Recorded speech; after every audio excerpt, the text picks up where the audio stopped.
Bonjour, je vais vous faire un petit coucou de là où je suis en train de me poser en ce moment. J'avais fini de travailler, j'ai vu qu'il y avait du soleil, alors je me suis dit c'est le moment de sortir. Il fait un après-midi super beau, là on est en février, mi-février, et je suis en débardeur dehors, c'est trop le pied. Là je suis juste à côté du Rhin, regardez. Voilà, c'est trop tranquille.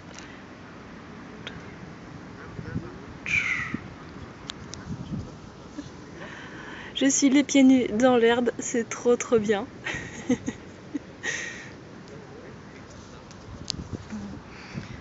Et donc je vais me promener comme ça pour aller faire ma vitamine D, me ressourcer, vider un peu ma tête. Ça fait toujours beaucoup de bien.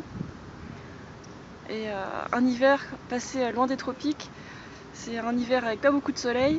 Et le peu de fois où il y a le soleil, on a tendance à se mettre des gros manteaux parce que ça caille. Et là il fait un petit peu frisquet, mais bon, ça va quoi, un petit peu à chair de poule à peine. Mais faire sa vitamine D c'est important, alors j'y vais quoi. Et les pieds sur la terre dans l'herbe, c'est pour qu'on appelle ça, se remettre à la terre. C'est un peu comme l'électricité. Là j'ai les jambes découvertes jusqu'aux genoux. Je vous montre pas mes jambes parce que là je suis pas épilée. En hiver j'en profite pour avoir la paix, pour laisser mes jambes tranquilles parce que l'épilation c'est une souffrance pour les jambes qui finissent par se désensibiliser. Sans parler des autres parties du corps qui sont encore plus sensibles. Donc là je vous parle de poils parce que j'ai vu une vidéo de Julien Volga qui m'a vraiment beaucoup interpellée. Il parlait du poil, ce mal aimé. Et c'est vrai que quasiment tout le monde s'épile, surtout les femmes.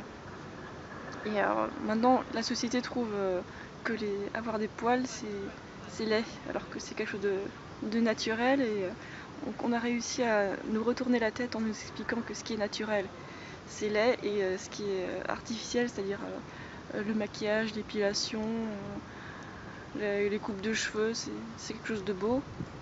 Voilà ce qui arrive quand on nous domestique et quand on veut nous rendre tout lisse, nous débroussailler, alors que ce que disait Julien Volga, ça m'a beaucoup parlé aussi. Il disait que le seul critère de beauté objectif, c'est la santé. Si on était cohérent, on voudrait tendre vers ça, tendre vers la santé et nous laisser au naturel, beau et heureux, quoi. Bref, tout ça pour dire que j'en profitais pour faire prendre le soleil à mes jambes, à mes bras, une petite heure au moins. Et profitez aussi du soleil dès que vous le pouvez, si vous pouvez sortir pendant l'après-midi. Pendant l'hiver, c'est là qu'on profite le moins du soleil, même s'il y en a, parce qu'on se cache dans des bâtiments, on se cache sous des habits. Plus ces habits sont fins, plus le soleil peut les traverser. C'est déjà ça de sortir. Tout le monde n'a pas les moyens de se payer des vacances sous les tropiques.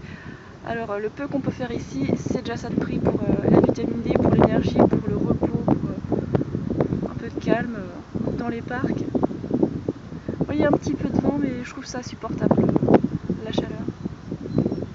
Moi j'attends qu'une chose, c'est l'été, qu'il fasse beau et qu'on puisse se promener en t-shirt et pas se prendre la tête avec les vestes et tous les rembourrages. Et si on prend le soleil régulièrement, de manière physiologique, c'est-à-dire raisonnable, et se retirer du soleil avant que ça brûle, là on va bronzer un peu.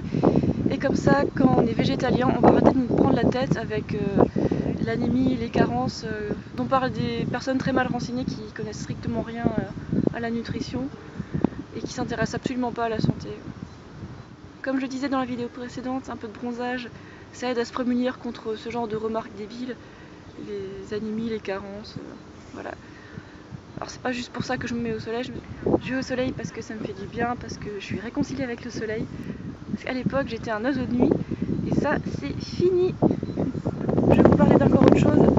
Maintenant quand je vais me promener, ça fait des années que je fais comme ça, j'emporte pas à lire, j'emporte pas d'écouteurs et de musique. Je regarde juste là où je suis, je profite du bruit environnant, je me détends, j'arrête de penser à 36 trucs.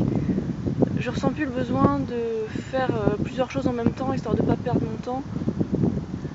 Le temps perdu, c'est le temps où on n'est pas présent dans ce qu'on fait. Et dans le moment présent, c'est observer son environnement, être attentif et réceptif, parce que si on est tout le temps dans notre musique et dans nos pensées qui reviennent en boucle, on va pas faire attention à ce qui vient et comptez pas sur le ressenti dans ce cas-là. Je veux dire, vous n'allez pas en avoir, ou très peu. Et quand on arrive à faire un peu de silence, dans tout ce brouhaha, là il y a des intuitions qui viennent, du vrai ressenti, de la sensibilité qui augmente. Je pense que vous êtes nombreux à expérimenter ça, et ceux qui ne le font pas encore, je vous le souhaite vraiment. Pour moi, une vraie promenade qui me détend, c'est une promenade sans lecture, sans musique dans les oreilles, sans pianotage sur le téléphone portable. Donc, interaction avec notre environnement, avec les humains, avec les animaux qu'on croise. C'est tellement plus fun. Je vous fais un petit tour de paysage encore.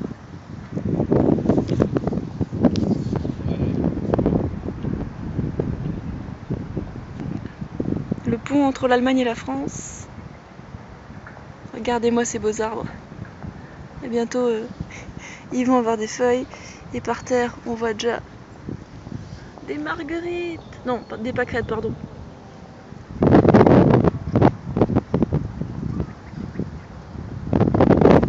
C'est pas beau ici? Voilà, tout ça pour vous encourager à aller vous promener aussi, à profiter de la vie. Si vous avez un congé ou un moment libre, profitez.